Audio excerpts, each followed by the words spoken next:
Deus abençoe cada um dos departamentos que adoraram o Senhor nessa noite. Agora nós iremos para a palavra de Deus. Convido a você que preste bastante atenção.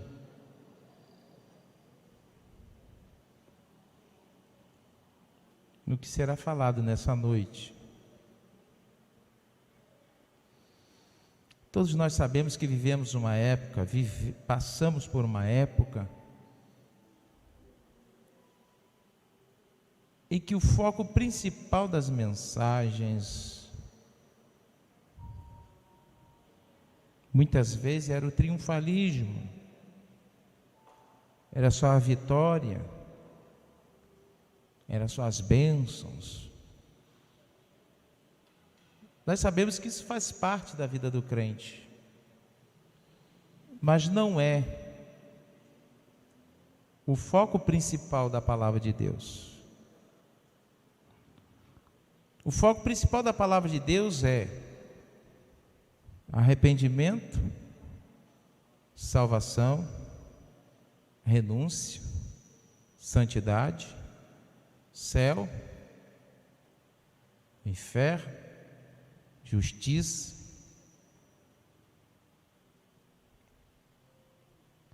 No início, quando se começou o evangelho a ser pregado no século passado,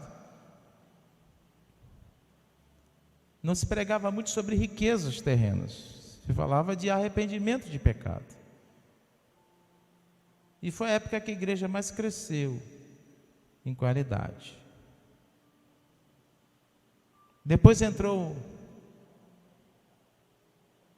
algumas teologias que apenas aumentou em quantidade, mas a qualidade não cresceu. E nesses últimos dias da igreja na face da terra, eu não consigo pregar como se nós fôssemos viver a eternidade aqui. Como se nós fôssemos deixar para uma geração futura dos nossos descendentes muita riqueza. Nós aprendemos que estamos, e desde novo eu aprendi que nós somos a igreja do arrebatamento. Nós estamos nos últimos momentos da igreja na face da terra. E eu lembro muito da passagem quando o Senhor determinou para que Israel fizesse a Páscoa, que à meia-noite o anjo da morte passaria no meio dos egípcios, e toda a casa que não tivesse o sangue nos umbrais da porta, a morte entraria naquele lar. Todos nós sabemos que tipificava ali o sangue de Jesus Cristo. Só que o que me chamou a atenção é que diz assim: essa será a Páscoa do Senhor, sandália nos pés, cajado na mão.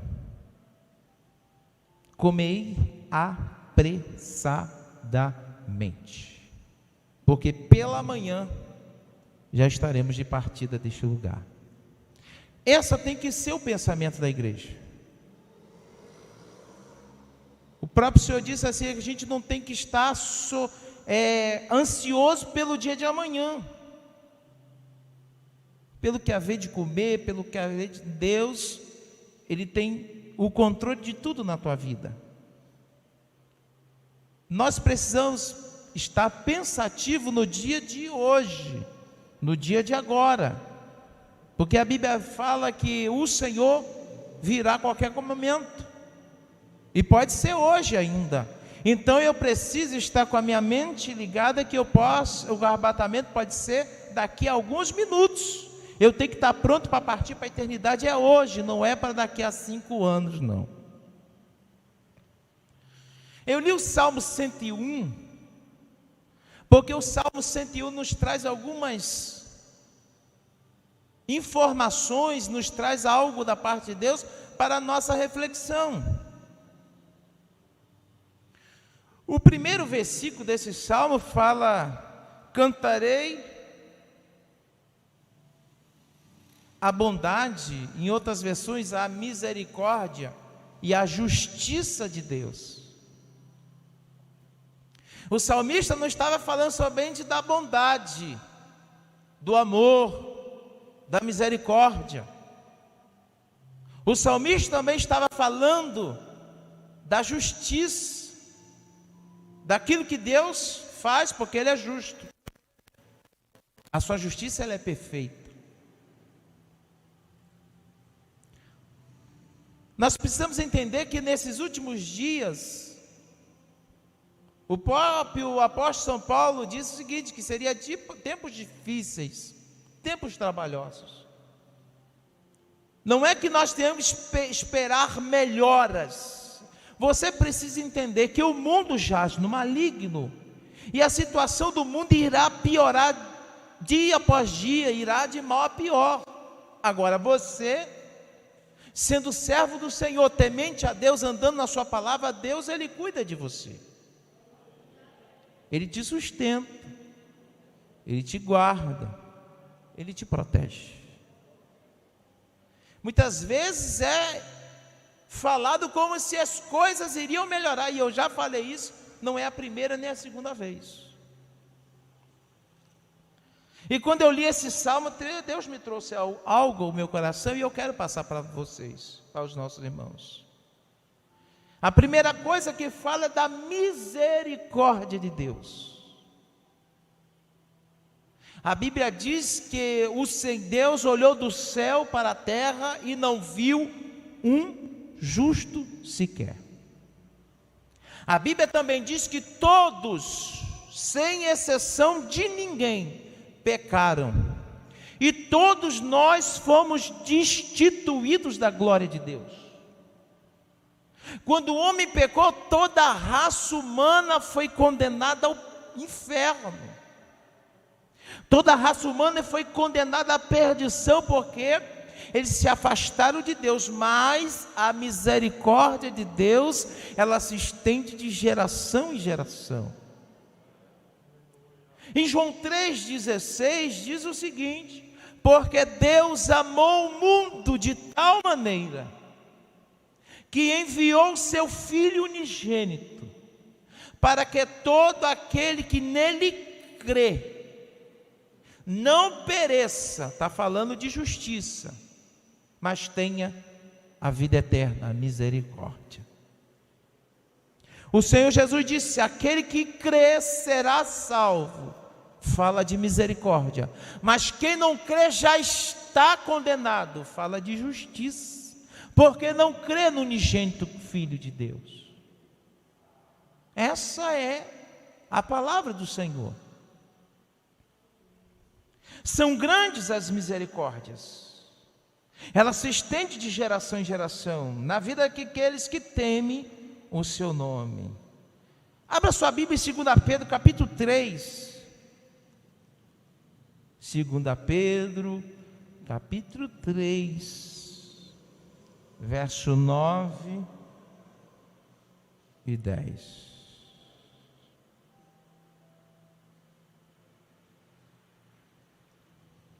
Aqui vai falar de misericórdia e vai falar de justiça.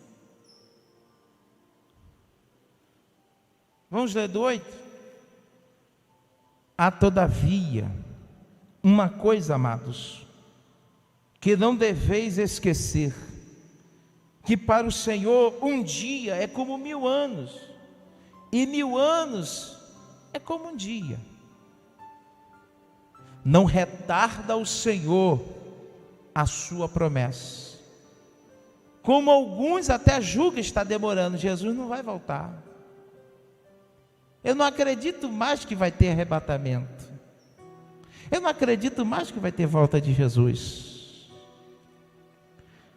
Pelo contrário, Ele é longânimo. Aqui fala de misericórdia para convosco, não querendo que nenhum pereça, nenhum de nós pereçamos. Ele não quer,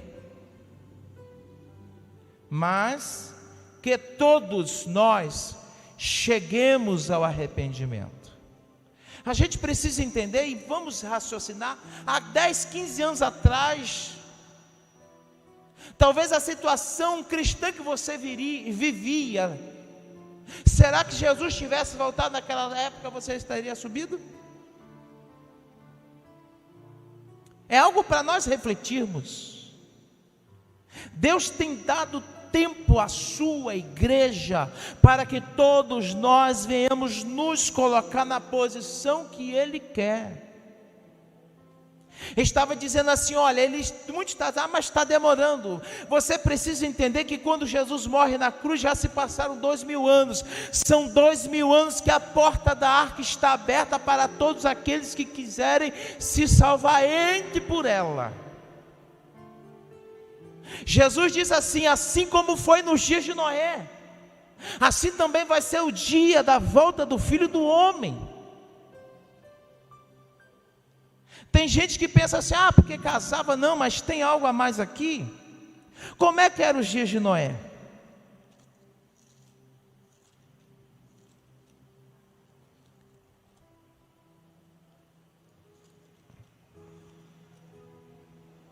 O texto diz assim, olha, capítulo 6, verso 5. E viu o Senhor a maldade do homem, e se havia multiplicado na terra, e era continuamente mal todos os seus desígnios do coração. O homem pensava na maldade 24 horas por dia. Hoje está diferente? Não está. Nós precisamos entender que a ira de Deus vem sobre os filhos da desobediência. Tem pessoas que a gente está perguntando, mas por que Deus está permitindo todas essas coisas? Porque Ele é um Deus justo, Ele é um Deus santo. Ele dá oportunidade para o homem se arrepender. Mas quando o homem fecha o coração, quando o homem endurece o coração, quando o homem vira as costas para Deus, Deus desce. Deus tira a espada, Deus afia a sua espada, e Deus trabalha na terra. Ou você acha que Deus não faz? Salmo 7, verso 11.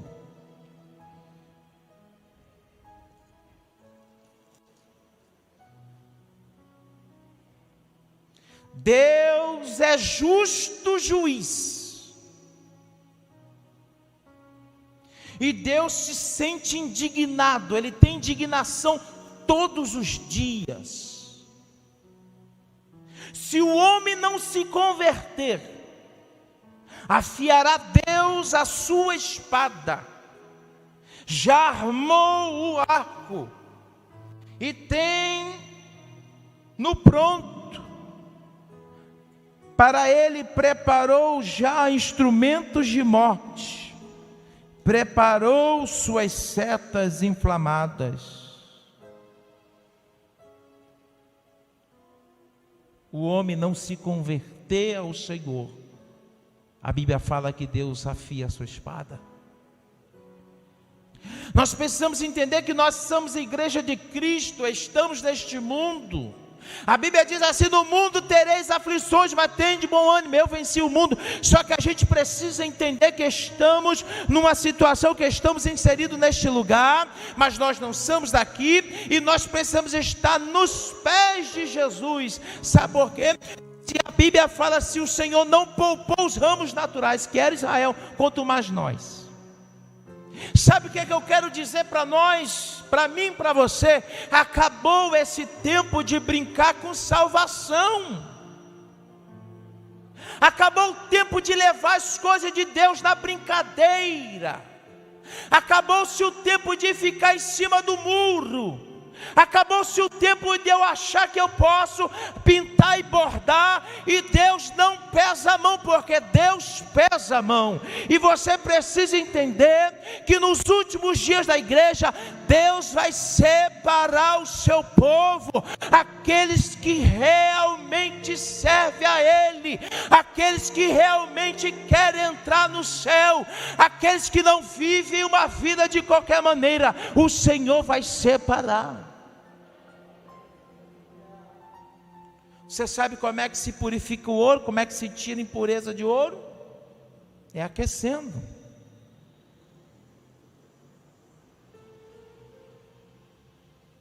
Os juízos de Deus são perfeitos. Não brinque com Deus. Não brinque com Deus. Não brinque com Deus. Muitos têm levado tempos e tempos e tempos brincando, cortejando com o mundo, vivendo a vida de pecado, aquilo que está escondido. Se você for para o Salmo 102 que eu li,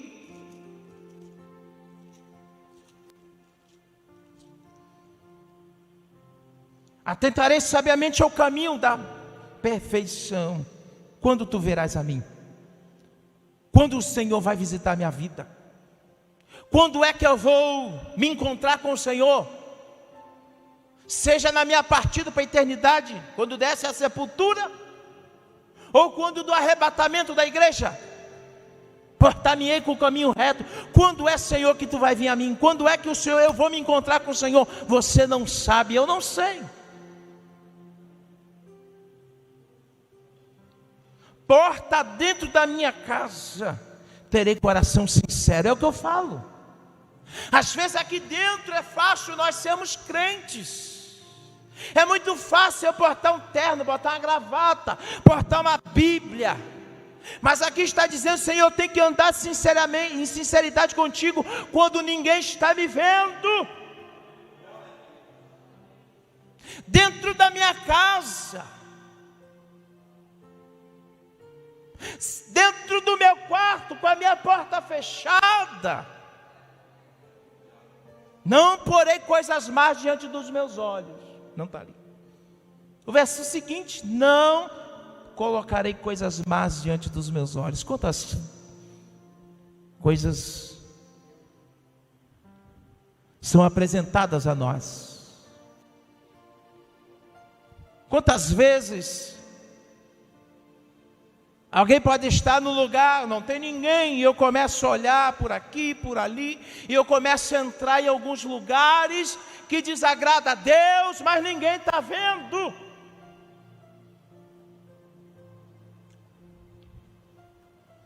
Não vou colocar coisas más diante dos meus olhos. A Bíblia fala que os olhos são o farol da alma, a candeia da alma. Se os teus olhos forem maus, todo o teu corpo estará em trevas. Cuidado.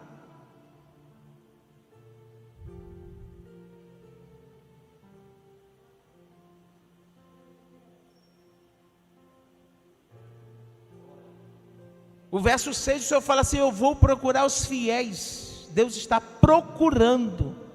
Se está procurando, não está sendo tão fácil encontrar.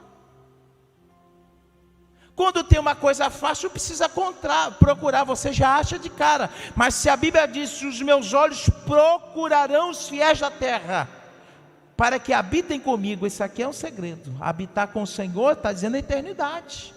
O Senhor está procurando os fiéis da terra que habitem comigo. Os que me andam em caminho reto, este me servirá. E não há de ficar na minha casa aquele que vive de engano. Sabe o que nós precisamos entender? O que Deus está permitindo acontecer é para, primeiro, a igreja se posicionar como igreja.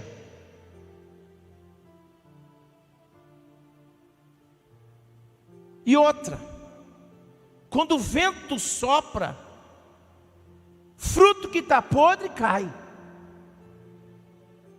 Fruto que está ruim não fica. O Senhor vai preparar o seu povo, Deus vai limpar. Eu estava lendo e eu quero que você leia comigo o texto que está no livro de Mateus capítulo 3. Olha o que João Batista falou de Jesus. Quem vai fazer isso é quem? É Jesus. Aleluia. Aleluia. 3:8.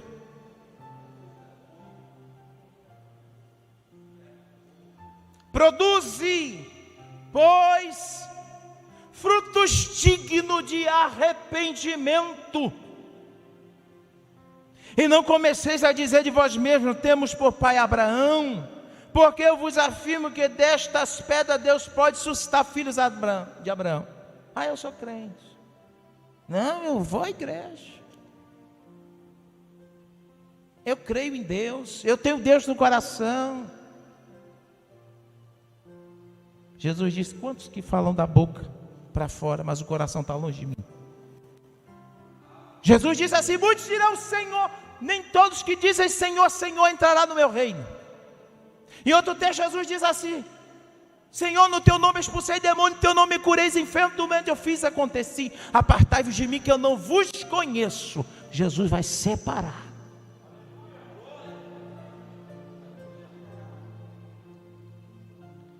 Já está posto o machado à raiz da árvore. Toda árvore, pois, que não produz bom fruto, será cortado. Não está dizendo que vai passar a mão pela cabeça. Não está dizendo que vai dar jeitinho. Está dizendo que vai ser cortado. Vai ser lançado no fogo.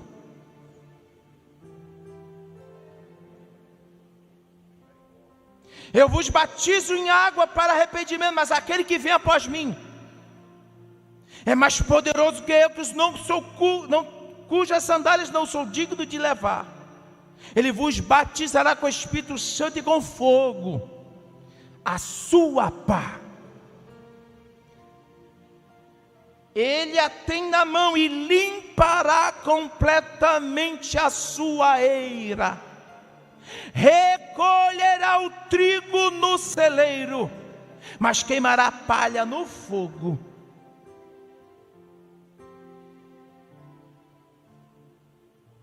Deus não vai vir buscar uma igreja de qualquer maneira.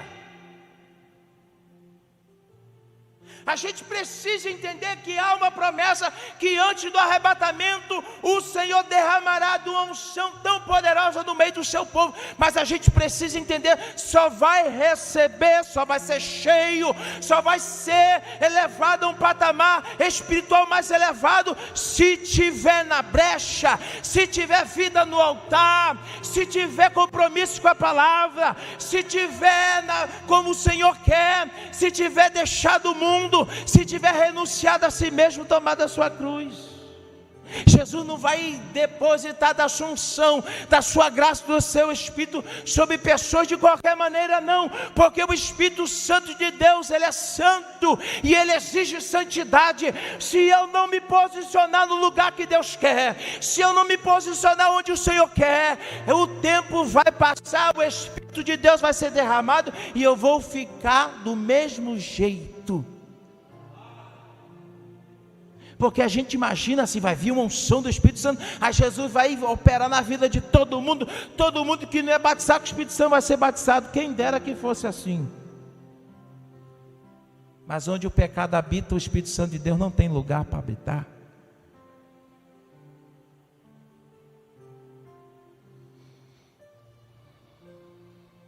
Interessante quando fala de pá, fala de limpar. Eu lembrei até de um hino, até cantaram, que eu estava lavando louça em casa, eu cantava. Um hino muito antigo disse que tirar a cinza do altar, limpa, tira a cinza do altar e colocar a lenha novamente. Porque o fogo não vai se apagar, o fogo do Espírito Santo não pode se apagar na vida do crente. Aí diz assim: se o fogo se apaga, o crente cai. Retire a cinza e coloque a lenha e deixe o fogo de Deus operar. Quem tem que abrir, quem tem que estar de vaso de boca para cima sou eu e você. Porque o Senhor vai vir buscar uma igreja lavada e remida no seu sangue, uma igreja cheia do poder de Deus, do Espírito Santo, uma igreja avivada, uma igreja em que os dons espirituais estarão novamente palpável para que todos possam ver. Até na escola dominical está falando do Espírito Santo, e eu tenho visto, Senhor, como é que pode 9 dons espirituais e eu não vejo ninguém se interessar, ninguém buscar, ninguém ter o desejo de orar: Senhor, dá-me os dons espirituais. A gente só quer carro, a gente só quer casa, a gente só quer emprego bom, a gente só quer dinheiro no banco, a gente só quer coisa da terra, sendo que nós precisamos nos entender que o que tem para nós é espiritual, as demais coisas Deus acrescenta depois. Não se preocupe. Aleluia.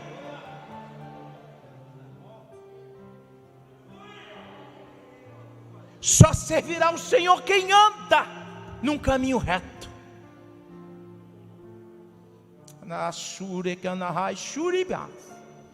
Caminho reto, não é caminho tortuoso.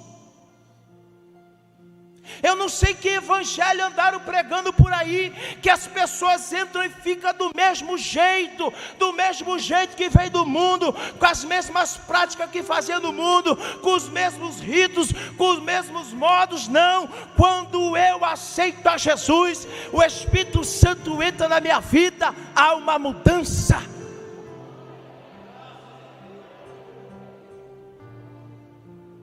Há uma mudança.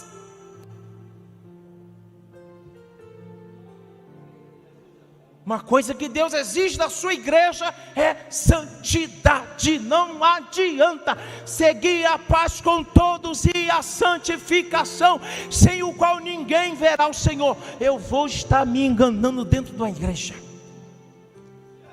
ou eu abro mão, ou eu fico aqui.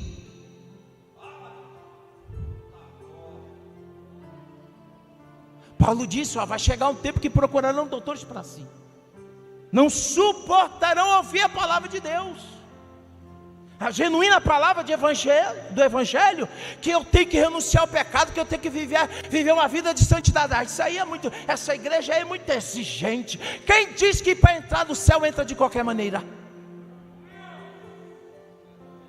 Jesus disse que o caminho é estreito, a porta é estreita.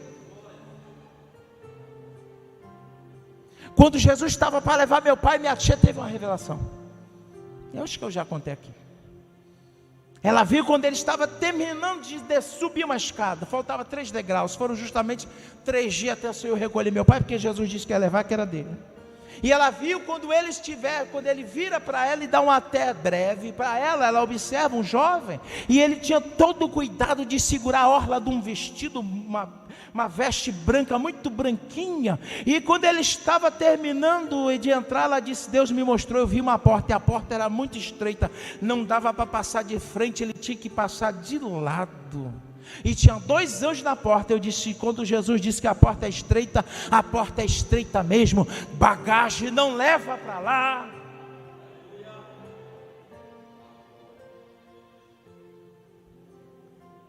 Bagagem não leva. Aleluia.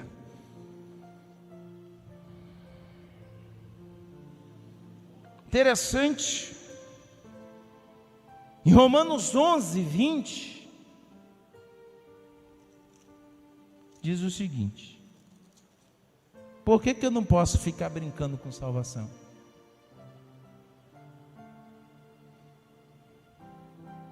Diz o seguinte: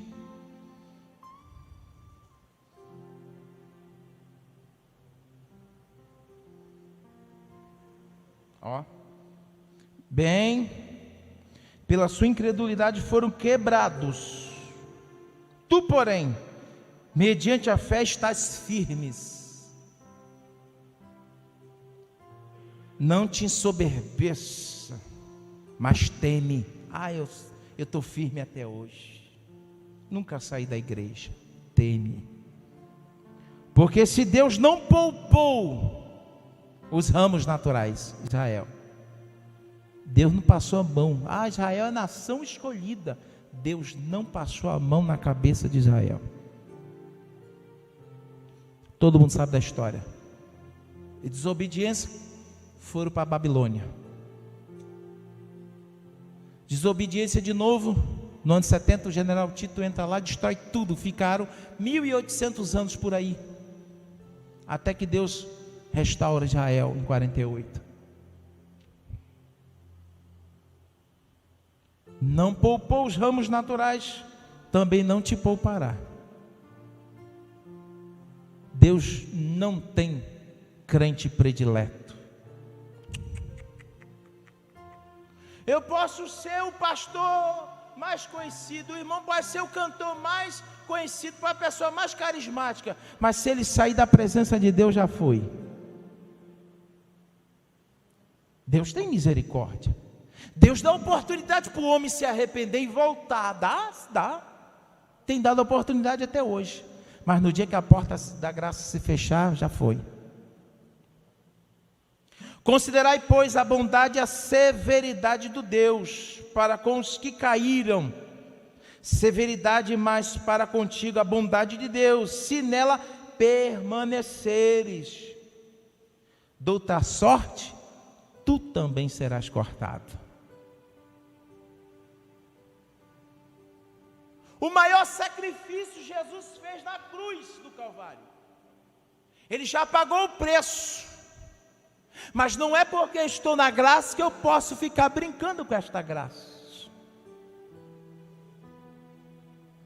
O que nós temos vivido nesses últimos dias é pessoas que brincam com a graça.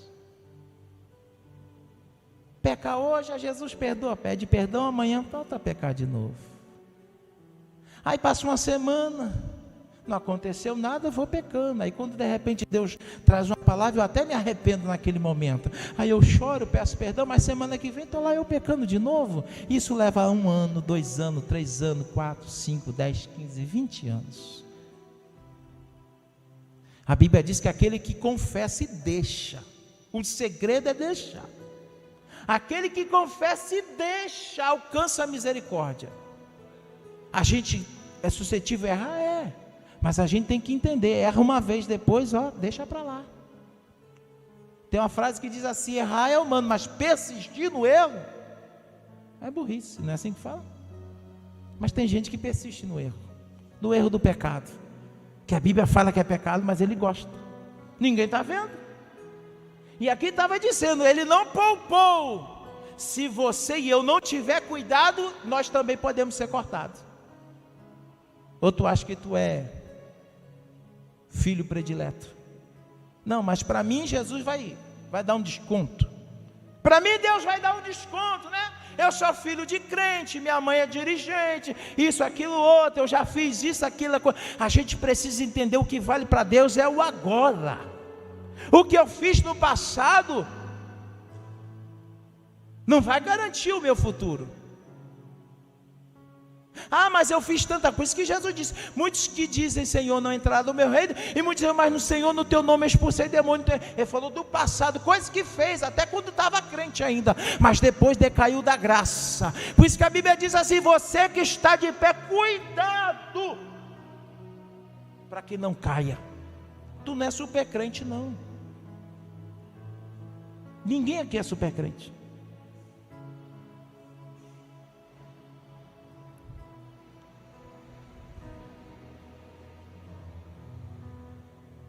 Portar-me com inteligência. Quando tu virás a mim? Aleluia. Quem usa de engano não permanece na minha casa. Isso aqui é forte. Sabe o que usa de engano? Vive no engano, ele se engana. Por mais que ele ouve a palavra de Deus, ele não aceita, ele endurece o coração. A voz de Deus entra aqui, sai aqui. Ele vive se enganando, e às vezes até pior quando engana os outros. Não, mas não é bem assim. É porque a Bíblia diz assim, porque essa Bíblia tem uma tradução diferente, é porque fulano está, e começa a vir com um monte de história para validar a sua vida, para dar validade à sua prática, sendo que a palavra de Deus ela é imutável, ela não muda. O que é pecado vai ser pecado do início até o fim.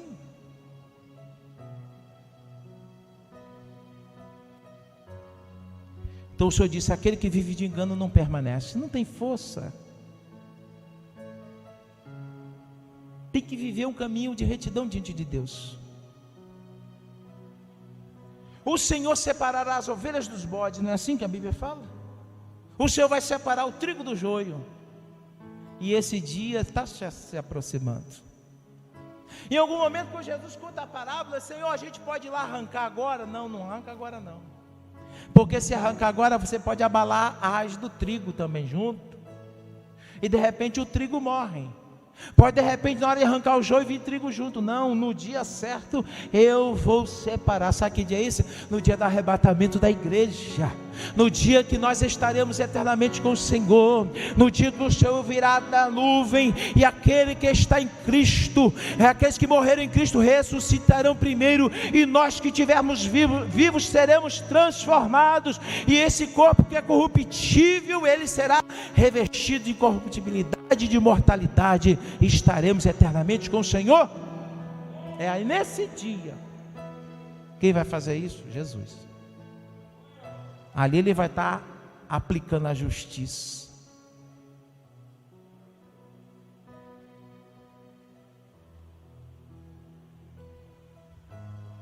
Quem vive de engano. Mateus 21, 31 a 41. Já estou encerrando.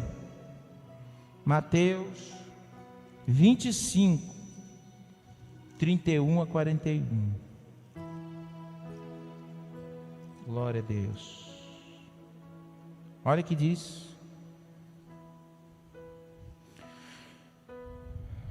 e quando vier o Filho do Homem na sua majestade, todos os anjos com ele, então se assentará no trono da sua glória, e todas as nações serão reunidas em sua presença, e ele separará um dos outros, como o pastor separa cabritos de ovelhas, ou ovelhas de bode. Porá as ovelhas à sua direita, mas os bodes, o cabrito, como está na minha versão, à esquerda. Então dirá o rei aos que tiverem à sua direita: vinde benditos do meu Pai, entrai na posse do reino que vos está preparado desde a fundação do mundo. Porque tive fome, me deste de comer, tive sede, me deste de beber, era forasteiro, me hospedaste, estava nu, me vestiste, enfermo e fosse me visitar, estava preso, fosse me ver. Então perguntaram: justo Senhor, quando foi que nós que tiveste fome e demos de comer? Ou quando tiveste sede e demos de beber? Ou quando estava forasteiro e hospedamos? Ou estava nu e nós te vestimos? Quando nós te vimos enfermo ou preso e fomos visitar-te? O rei respondeu, disse: em verdade vos digo, que sempre quando fizerem um destes meus pequeninos irmãos, a mim fizeste. Então o rei dirá também aos que estiverem à sua esquerda: apartai-vos de mim, malditos, para o fogo eterno preparado para o diabo e seus anjos. Porque tive fome, não me deste de comer, tive sede, não me deste de beber, era forasteiro, não me hospedaste, estava nu, não me vestiste, estava enfermo, não me visitaste, nem quando estava preso. Então lhe perguntaram: Senhor, quando foi que aconteceu tudo isso? Quando é que teve fome, sede, forasteiro, nu, enfermo ou preso e não te assistismo? Então responderá: em verdade vos digo, que sempre que deixar de fazer um destes meus pequeninos, a mim deixaste fazer. E irão para o castigo eterno, porém os justos para a vida eterna. Justiça de Deus.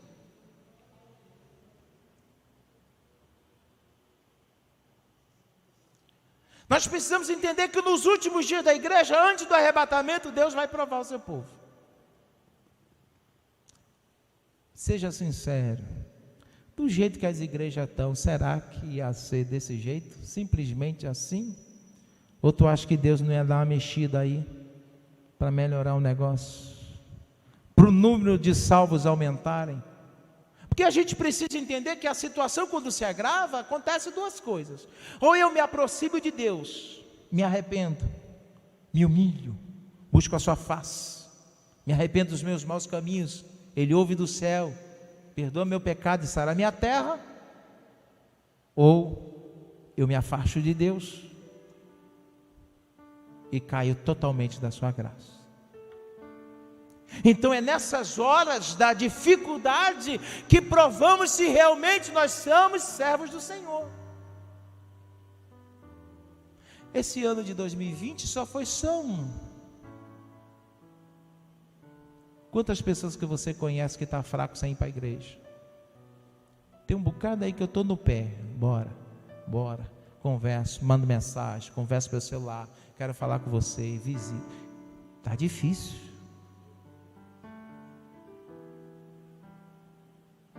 Você está aqui porque a misericórdia de Deus te alcançou. Você está aqui porque você foi para os pés de Jesus. Porque se você não fosse pedir a misericórdia, tu não estava aqui não, nem eu. A gente não está aqui porque a gente é bonzinho não. A gente está aqui porque a misericórdia de Deus é para conosco.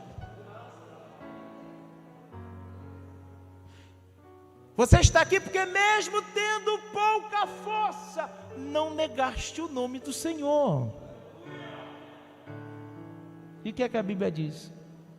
Que estes aí o Senhor vai livrar da grande tribulação que há de vir sobre a terra.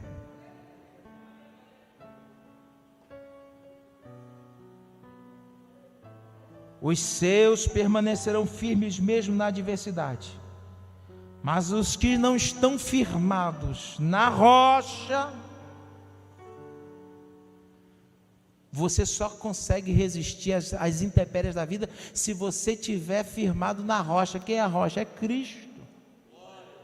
Você está firmado na fé em Cristo. Você não está firmado na fé do pastor. Você não está firmado na fé do pregador que prega muito. Você não está firmado na fé da placa denominacional, porque isso tudo passa. Você só vai permanecer se você ficar em Cristo, porque os homens caem, os homens perecem, os homens podem falhar, os homens podem decepcionar você, mas Jesus Cristo não decepciona ninguém. Jesus Cristo não abandona ninguém. Jesus Cristo não deixa ninguém sozinho. Jesus Cristo segura você com mão forte, com o braço estendido e te mantém de pé. Olhai para Jesus, que é o autor e consumador da sua fé. Olhando para Ele, você vai andar por cima do mar. Olhando para Ele, as lutas virão, mas você vai ser vencedor. Porque é isto que Ele requer de nós. Que Deus os abençoe, irmãos. Vamos levar nossa vida cristã a sério. Não temos mais tempo de brincar. Essa semana está tendo o Fórum Mundial, Global Mundial.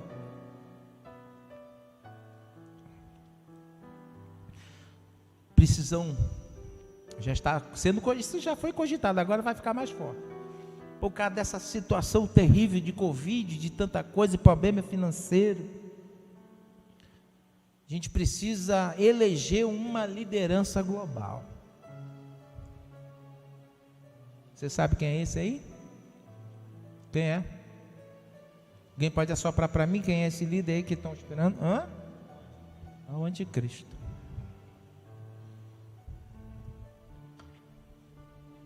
Então não temos mais tempo.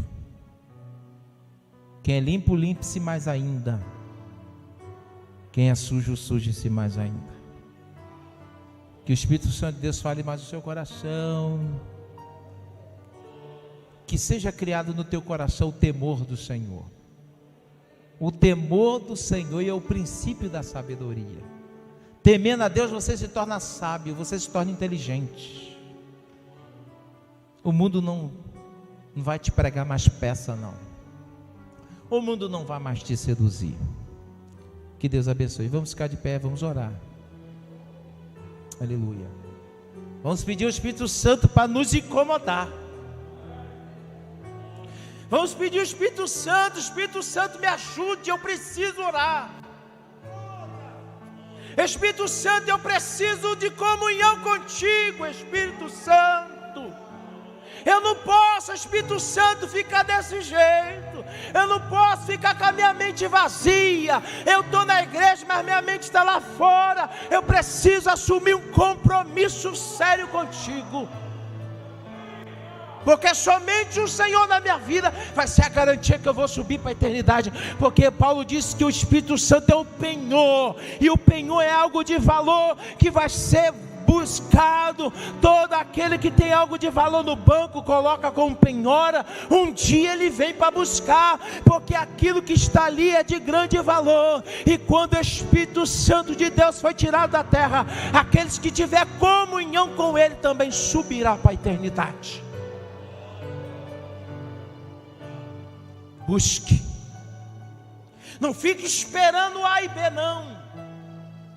não fique esperando o teu líder chamar, não. Coloque no seu coração, como foi falado essa semana, e que Daniel colocou um propósito no coração. Coloque um propósito no teu coração. Senhor, não sou batizado com o Espírito Santo, mas eu vou colocar um propósito no meu coração para tu me batizar. Senhor, estou afastado, mas eu vou colocar um propósito no meu coração de me aproximar de ti. Senhor, estou de braço cruzado, mas vou colocar um propósito no meu coração de trabalhar para o Senhor. Eu estou vivendo uma vida cristã medíocre, mas eu vou procurar me aprumar, vou procurar me acertar, eu vou procurar estar na tua vontade, no centro do teu querer. É você que tem que tomar decisão. Não é o teu líder, não é tua mãe, não é teu pai, não é teu irmão, não. É você que tem que sentir a responsabilidade. Você que tem que olhar e examinar a si mesmo. Examine-se, pois, o homem a si mesmo. Aleluia. Examine-se a si mesmo. Faça como Davi: Senhor, olha a mim, olhe dentro de mim, vê se há algum caminho mau, Senhor. Tira o que não vem de ti. Aleluia. Vamos orar. Vamos pedir ao Senhor a sua graça e misericórdia.